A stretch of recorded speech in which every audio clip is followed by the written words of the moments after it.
I do monitor or whatever, evaluate my own risk, and I do it on a regular basis, because the time will come where I might have to say I will need a carer to come in, or I'll need more support. So I do evaluate it. To a degree, yes, you do. You know, if you go to you've still got some sort of common sense, and when things are a bit more risky than others, and you sort of can ask them for the support. Yeah, so you do weigh things up still. Yeah. And as Jacqui says, if you're going somewhere doing something, you've evaluated that and say, well, actually, to be able to do that, I need things to be tweaked a bit or a bit adjusted, or I need a bit of support to do that. So I think that is thinking about risk. If you know there's a risk sort of there, you try to take it out as best you can, but still enable you to do what it is you're planning to do. To come on this holiday with a group of people that I don't really know, I've only known them on Zoom. My friend and I had to sit down and work out the trains and everything, so that I could come here on my own. And there was one part where she said, and then you get the taxi to the station, and then you do this. And I had to stop her and say, I can't do that anymore. Okay, that's fine. Now, I think I'll come with you just to get you from there to there.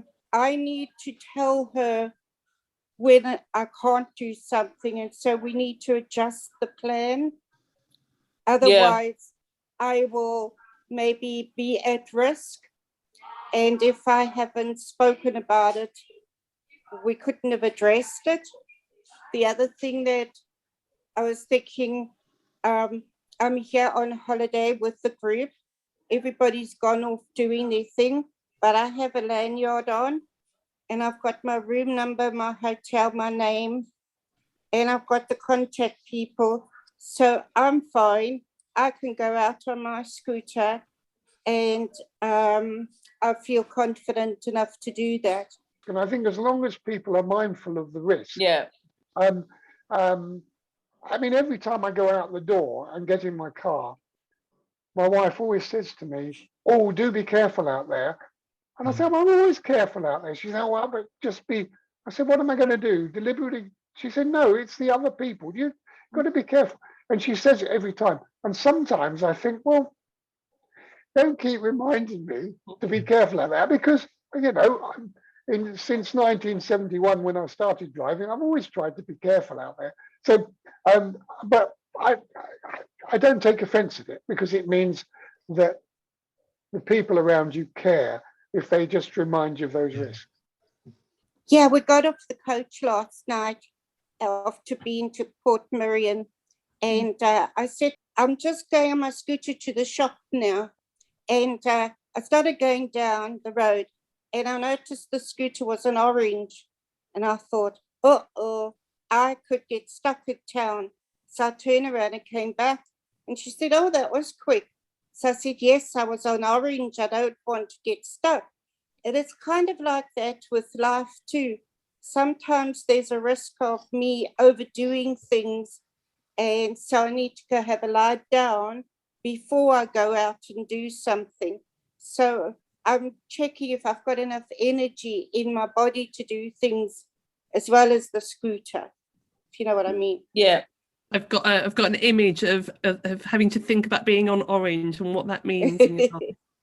The other point which just dawned on me, which I forgot to mention just now, which I think is really, really important and occupies a lot of my thinking with regards to risk, is where one's other half or one's family or whoever's providing us with family care maybe does a lot more for us than perhaps we would wish, or what we're capable of.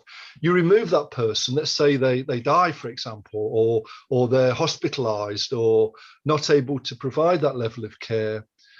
That is immensely worrying then for the person with dementia, because they've lost the confidence and the skills and the abilities that they've been, in a sense, unwittingly robbed of, because they've not had the opportunity and the encouragement to carry on doing those things.